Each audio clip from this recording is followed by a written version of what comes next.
13 বছরের সম্পূর্ণ জীবন মক্কায় কাটিয়েছেন সাহাবীদেরকে শুধু সঠিক আকীদা তাদের অন্তরে প্রথিত করার জন্য, গেঁথে দেওয়ার জন্য। বলছে দীর্ঘ 13 বছর রাসূলুল্লাহ সাল্লাল্লাহু আলাইহি ওয়াসাল্লামের তেমন কোনো কাজ ছিল না, শুধু সাহাবীদের অন্তরে সঠিক আকীদা এবং সঠিক বিশ্বাস দেওয়া ছাড়া। তথা সিরা নববিয়ার একটা বড় অংশ আল্লাহর নবী কাটিয়েছেন সাহাবীদেরকে আকীদা শিখাতে। তো এই আকীদার উনি বলতেছেন আরো পয়েন্ট উল্লেখ করেছেন যে আবু বকর, ওমর, ওসমান, আলী, তালহা, জুবাইর এদের মতো বড় বড় ঈমানওয়ালা, আল্লাহওয়ালা, মেধাবী, পণ্ডিত, তাদের মতো বড় বড় সাহাবীদেরকে কি আর 13 বছর লাগে আকীদা শিখাতে? তাহলে আকীদা কত গুরুত্বপূর্ণ যে তাদের মতো বড় বড় সাহাবীদেরকে রাসূলুল্লাহ সাল্লাল্লাহু আলাইহি ওয়াসাল্লাম 13 বছর শুধু আকীদা শিখিয়েছেন। এটির ফল কি দাঁড়িয়েছে?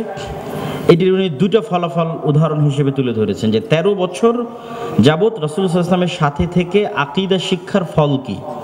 1 নম্বর উদাহরণ, রাসূলুল্লাহ সাল্লাল্লাহু আলাইহি ওয়াসাল্লাম মক্কা থেকে প্রায় 70-80 জনের একটি দলকে হাবাসা, আজকের আবিসিনিয়া, হাবাসায় রাসূলুল্লাহ সাল্লাল্লাহু ইথিওপিয়া, এই অঞ্চলে রাসূলুল্লাহ সাল্লাল্লাহু আলাইহি ওয়াসাল্লাম হিজরতের জন্য পাঠান। তো হাবাসার যিনি বাদশাহ ছিলেন, বাদশাহ নাজ্জাশী, তিনি ছিলেন খ্রিস্টান ধর্মের অনুসারী। তো তৎকালীন মক্কার কাফের মুশরিক কুরাইশরা যেহেতু মুসলমানদের পিছনে লেগেছিল, সেহেতু তারা চাচ্ছিল না যে মুসলমানেরা কোথাও গিয়ে আশ্রয় নিয়ে টিকে যাক। তো যেহেতু তারা মক্কা থেকে পালিয়ে গিয়ে 70-80 জনের একটি মুহাজির দল তারা ইথিওপিয়া বা হাবাসা আশ্রয় নিয়েছে, সেহেতু তারা যেন সেখানে আশ্রয় না পায়, এই জন্য কূটনৈতিক দায়িত্ব দিয়ে সমগ্র আরবের 4 জন শ্রেষ্ঠ বুদ্ধিমান মেধাবী কূটনীতিবিদের একজন আমর ইবনুল আস রাদিয়াল্লাহু তাআলা আনহু, যার উপস্থিত বুদ্ধি, যার মেধার তীক্ষ্ণতা, যার কথা বলার ভঙ্গি যে কোনো মানুষের সিদ্ধান্ত পরিবর্তন করতে বাধ্য করবে। তো আমর ইবনুল আস রাদিয়াল্লাহু তাআলা আনহু যেহেতু তখন তিনি কাফের ছিলেন, সেহেতু তাকে মক্কার মুশরিকদের পক্ষ থেকে দায়িত্ব দিয়ে পাঠানো হয়, তোমাকে দায়িত্ব দেওয়া হলো হাবাসায় যেন মুসলমানের আশ্রয় না পায়। তো তিনি কত বুদ্ধিমান ছিলেন, তিনি এখানে কিভাবে বাদশাহ নাজাশীকে মুসলমানদের উপর ক্ষিপ্ত করা যাবে তার জন্য খ্রিস্টানদের নিকটে সবচেয়ে স্পর্শকাতর একটা ইস্যু চয়েস করলেন। সেটি হচ্ছে ঈসা আলাইহিস সালাতু ওয়াস সালামের ইস্যু। আমর ইবনুল আস এসে বাদশাহ নাজাশীকে বুঝাতে লাগলেন যে মুসলমানদের আপনি আশ্রয় দিয়েছেন, এরা ঈসা আলাইহিস সালাতু ওয়াস সালামকে আল্লাহর সন্তান মনে করে না, এরা আপনার দ্বীনের বিরোধী, এরা আপনার নবীর বিরোধী। যেভাবে যা বলা লাগলো সেভাবে তিনি তা বললেন। বাদশাহ নাজাশী ক্ষিপ্ত হয়ে গেলেন, মুসলমানদেরকে ডেকে পাঠালেন। সংক্ষিপ্ত করে তিনি বলেছেন মুসলমানদেরকে বের করে দিবেন মর্মে সিদ্ধান্ত ফাইনাল। তখন জাফর ইবনে আবি তালেব, যিনি মুতার যুদ্ধে শহীদ হয়েছেন, আলী ইবনে আবি তালেবের ভাই জাফর ইবনে আবি তালেব, আল্লাহর নবীর চাচা আবু তালেবের সন্তান, যে আবু তালেব ইসলাম গ্রহণ করেনি, তারই সন্তান আলী রাদিয়াল্লাহু তাআলা আনহু, তারই আরেক সন্তান জাফর, আলী রাদিয়াল্লাহু তাআলা আনহুর ভাই জাফর, যিনি মুতার যুদ্ধে শহীদ হয়েছেন। তিনি মুসলমানদের পক্ষ থেকে দায়িত্ব নিয়ে বললেন যে বাদশাহকে বললেন যে আমি আমাদের আকীদা আপনার সামনে পরিষ্কার করতে চাই। তো ঠিক আছে, তুমি তোমার আকীদা কিভাবে পরিষ্কার করবা করো। তখন তিনি সূরা মারিয়ামের একটি আয়াত তেলাওয়াত করলেন।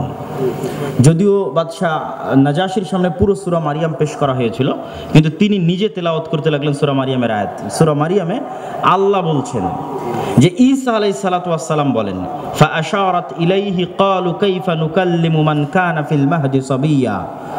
যখন মারিয়াম আলাইহিস সালাতু ওয়াস সালাম ঈসা আলাইহিস সালাতু ওয়াস সালামকে কোলে করে নিয়ে শহরে প্রবেশ করছেন, কোন শহর? জেরুজালেম, আজকের ফিলিস্তিন। যখন শহরে প্রবেশ করছেন তখন মানুষজন থুথু করছে, ধিক্কার দিচ্ছে। তখন মারিয়াম আলাইহিস সালাতু ওয়াস সালাম মুখ বন্ধ রেখে আল্লাহ কোরআনে বলছেন ফাআশারাত ইলাইহি, তার কোলে থাকা বাচ্চার দিকে ইঙ্গিত করে বলছেন আমি কিছু বলবো না, তোমরা এই বাচ্চাকে জিজ্ঞেস করো। তখন মানুষজন বলছে কাইফা নুকাল্লিমু মান কানা ফিল মাহদি সাবিয়্যা, ওই বাচ্চার সাথে আমরা কিভাবে কথা বলবো যে এই বাচ্চা এখন মায়ের কোলে আছে, মাত্র 1 দিন 2 দিন বয়স, 1 সপ্তাহ হয়নি, 10 দিনও হয়নি, সে কিভাবে কথা বলতে পারে? মানুষ যখন এটির প্রতি অভিযোগ উত্থাপন করলো যে কোলের বাচ্চা কিভাবে কথা বলবে, তখন কোলের বাচ্চা কথা বলে উঠল, ক্বালা ইন্নী আব্দুল্লাহ। ঈসা আলাইহিস সালাতু ওয়াস সালাম বলে উঠলেন কোল থেকে, আমি ঈসা আল্লাহর বান্দা। আতানিয়াল কিতাব, আল্লাহ আমাকে কিতাব দিয়েছেন। ওয়াজআলানি নাবিয়্যা, আল্লাহ আমাকে নবী করে পাঠিয়েছেন। ওয়াজআলানি মুবারাকান আইনামা কুনতু, আর আমাকে আল্লাহ বরকতময় করেছেন আমি যেখানেই থাকি না কেন। ওয়া আওসানি বিস সালাতি ওয়াজ যাকাত, আর আল্লাহ আমাকে সালাত আদায় করতে বলেছেন আর যাকাত দিতে বলেছেন যতদিন বেঁচে থাকবো। বলেন আল্লাহু আকবার। সালাত আর যাকাতের আদেশ ঈসা আলাইহিস সালামকেও দেওয়া আছে যতদিন বেঁচে থাকবে, মা দুমতু হাইয়া, যতদিন বেঁচে থাকবো ততদিন সালাত আর যাকাত দিতে হবে। ওয়া বাররাম বিওয়ালিদাতি, আর আমার মায়ের সাথে সদাচরণের আদেশ দেওয়া আছে। আল্লাহর আদেশের পরপরই কার সাথে সদাচরণের আদেশ? মায়ের সাথে সদাচরণের আদেশ দেওয়া আছে। ঈসা আলাইহিস সালাম বলছে ওয়ালাম ইয়াজআলনি জাব্বারান শাকিয়্যা, আর আল্লাহ আমাকে অহংকারী, খারাপ আচরণকারী, অশ্লীল ভাষার করে দেননি। ওয়াসসালামু আলাইয়া ইয়াউমা উলিদতু ওয়া ইয়াউমা আমুতু ওয়া ইয়াউমা উবআসু হাইয়া, আর আমার প্রতি শান্তি বর্ষিত হোক বা আমার প্রতি শান্তি বর্ষিত হবে যেই দিন আমি জন্মগ্রহণ করেছি সেই দিনও শান্তি, যেই দিন আমি মৃত্যুবরণ করব সেই দিনও শান্তি, যেই দিন আমি পুনরুজ্জীবিত হব সেই দিনও।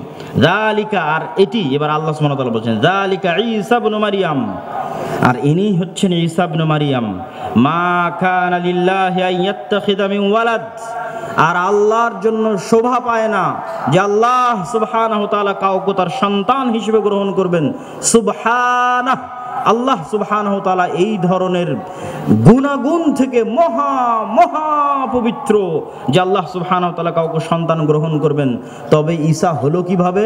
ইযা কাদাল্লাহু আমরান, ইযা কাদা আমরান, যখন আল্লাহ সুবহানাহু ওয়া তাআলা কোনো কিছু করার সিদ্ধান্ত গ্রহণ করেন, ফাইন্নামা ইয়াকুলু লাহু কুন ফায়াকুন, তখন আল্লাহ শুধু বলেন কুন, হও, সাথে সাথে সেটি হয়ে যায়।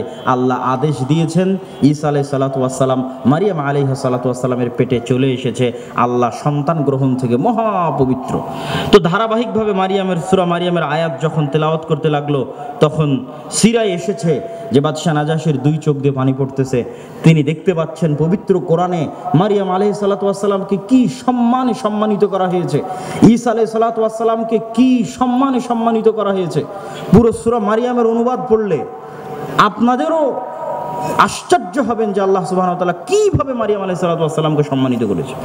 তো মারিয়াম আলাইহিস সালাতু ওয়াস সালামের এই সম্মান কোরআনে দেখে, ঈসা আলাইহিস সালাতু ওয়াস সালামের এই সম্মান কোরআনে দেখে বাদশার হৃদয় গলে গেছে, চোখ দিয়ে পানি পড়ছে। তখন ঘোষণা দিয়ে দিল যে এটি যদি কোরআনের কথা হয় তাহলে এই কথার সাথে ইনজিলের কথার কোনো পার্থক্য নাই। ইনজিলে যা আছে কোরআনে তাই আছে। এটা হলো এক নাম্বার উদাহরণ যে 13 বছর আল্লাহর নবী কেমন প্রশিক্ষণ দিয়েছে আকীদার, যে দূর দেশে গিয়ে আকীদার জন্য ফাইট চলতেছে বিদেশি বাদশার সাথে, যে আশ্রয় দিয়েছে সেই বাদশার সাথে আকীদার জন্য ফাইট চলতেছে। দ্বিতীয় আর একটা উদাহরণ তিনি দিয়েছেন যেটা খুবই গুরুত্বপূর্ণ। তিনি বলছেন ইরতাদ্দাত কাসীরুম মিনাল আরব, রাসূলুল্লাহ সাল্লাল্লাহু আলাইহি ওয়াসাল্লাম যখন মৃত্যুবরণ করেন তখন সমগ্র আরবে কয়েকটি ফিতনা মাথাচাড়া দিয়ে উঠেছিল। যাকাত অস্বীকারীর ফিতনা, নতুন নবীর দাবিদার হওয়ার ফিতনা, মুরতাদ হয়ে যাওয়ার ফিতনা, ইসলাম থেকে বের হয়ে যাওয়ার ফিতনা। তো তিনি বলছেন এই যে নতুন নবীর দাবিদার হওয়ার ফিতনা, যাকাত অস্বীকার করার ফিতনা, মুরতাদ হওয়ার ফিতনা, একটা ফিতনার মধ্যেও একজন সাহাবীরও রেকর্ড নাই যারা মুহাজির ছিলেন, যারা আনসার ছিলেন। একজন মুহাজির সাহাবী, একজন আনসার সাহাবী যারা আল্লাহর নবীর সাথে উঠেছেন, বসেছেন, চলেছেন 10 বছর, 15 বছর, 5 বছর, 4 বছর, 3 বছর, তাদের একজনেরও রেকর্ড নাই যে আল্লাহর নবীর মৃত্যুর পরে তারা চুল পরিমাণ দিন থেকে সরে এসেছে। তিনি বলছেন এটি কিসের শিক্ষা? এটি হচ্ছে আল্লাহর নবীর সিরার শিক্ষা। তারা আল্লাহর নবীকে কাছ থেকে দেখেছে, এই জন্য পথভ্রষ্ট হয়নি। যারা আল্লাহর নবীকে দেখেনি নিকট থেকে, নতুন নতুন ইসলাম গ্রহণ করেছে, তারা পথভ্রষ্ট হয়ে গেছে। তখন তিনি এবার লাস্টের সংক্ষিপ্ত কনক্লুশন, উপসংহার দিলেন আপনাদের উদ্দেশ্যে যে এই সংক্ষিপ্ত আলোচনা থেকে আমরা কি শিখছি। এখন নবীরা নাই, নবীর সিরাহ আমরা বইয়ে পড়তে পারবো, আর নবীর সিরাহ বাস্তবে দেখতে পারবো আলেমদের মধ্যে। আল উলামা ওয়ারাসাতুল আম্বিয়া, সত্যিকার যারা আলেম, যারা আল্লাহর সন্তুষ্টির জন্য জ্ঞান অর্জন করে, আল্লাহর সন্তুষ্টির জন্য দ্বীনের দাওয়াত দেয়, তারা হচ্ছেন ওয়ারাসাতুল আম্বিয়া, তারা নবীর উত্তরসূরি। নবীর সিরায় দেখতে পাবো, আলেমদের চাল চরিত্রে দেখতে পাবো। এই জন্য উনি আপনাদেরকে, শেখ ডক্টর মাহমুদ বিন মাহমুদ আল আওয়াজি আপনাদেরকে আহ্বান করছেন যে আপনারা যত বেশি আলেমদের আশেপাশে থাকবেন, যত বেশি আলেমদের নিকটে থাকবেন, যত বেশি আলেমদের মজলিসে যাবেন, যত বেশি আলেমদের সাথে উঠা বসা করবেন, যত বেশি আলেমদের সাথে কথাবার্তা বলবেন, তাদের সংস্পর্শে থাকবেন, আপনি তত দূরে থাকবেন ফিতনা থেকে। ফিতনা থেকে তত দূরে থাকবেন যত বেশি আলেম ওলামাদের সাথে থাকবেন। আর যত আলেম ওলামা থেকে দূরে থাকবেন, ফিতনা তত আপনাকে গ্রাস করবে। আপনি খারিজি হয়ে যেতে পারেন, মুতাজিলা হয়ে যেতে পারেন, মুনকিরে হাদিস হয়ে যেতে পারেন। মানুষ হচ্ছে আলেম ওলামার সংস্পর্শ যারা পরিত্যাগ করে দিয়েছে, সালাফে সালেহিনের মানহাজ যারা পরিত্যাগ করে দিয়েছে, তাদের কোনো কিছুর উপর স্থিরতা থাকে না, পরিবর্তন হতেই থাকে। আজ নিজেকে একটা দাবি করছে, কাল আরেকটা হয়ে যাচ্ছে। অতএব আমরা যদি ফিতনা থেকে বাঁচতে চাই, তাহলে সাহাবীরা যেমন আল্লাহর নবীর সিরা বাস্তবে দেখে শিখেছে, সেহেতু আমরাও যদি শিখতে চাই আল্লাহর নবীর সিরা পড়তে হবে আর আলেম ওলামাদের সাথে থাকতে হবে। সর্বশেষে তিনি আল্লাহর নবীর সিরার গুরুত্ব তুলে ধরার জন্য বলছেন যে আমরা রাসূলুল্লাহ সাল্লাল্লাহু আলাইহি সাল্লামের যত গুণের কথা বলি, যে তিনি অনেক ভালো ব্যবহারের অধিকারী, তিনি এই যে আল্লাহর নবীর যত গুণের কথা বলি, একটা গুণ আমাদের পক্ষে জানা সম্ভব নয় যতক্ষণ না তার সিরা আমরা না জানবো। আল্লাহর নবীর সিরা যতক্ষণ না জানবো, ততক্ষণ আমরা আল্লাহর নবীর গুণগুলো জানতে পারবো না। বলতে বলতে তিনি এই পর্যন্ত বললেন যে আল্লাহর নবীর সিরাই হচ্ছে ইসলাম, আর সুন্নাতি হচ্ছে সিরান নাবাবিয়া, মানে হাদিস হচ্ছে আর সিরান নাবাবিয়া, আর সিরান নাবাবিয়া হচ্ছে হাদিস। তো এটাই হচ্ছে ইসলাম। সুতরাং আমাদেরকে সিরা নববিয়া আল্লাহর নবীর জীবনী জানতে হবে এবং রাসূলুল্লাহ সাল্লাল্লাহু আলাইহি সাল্লামের জীবনী শিখতে হবে এবং মানুষের মধ্যে ছড়িয়ে দিতে হবে। তো এই ছিল তার বক্তব্যের সারমর্ম।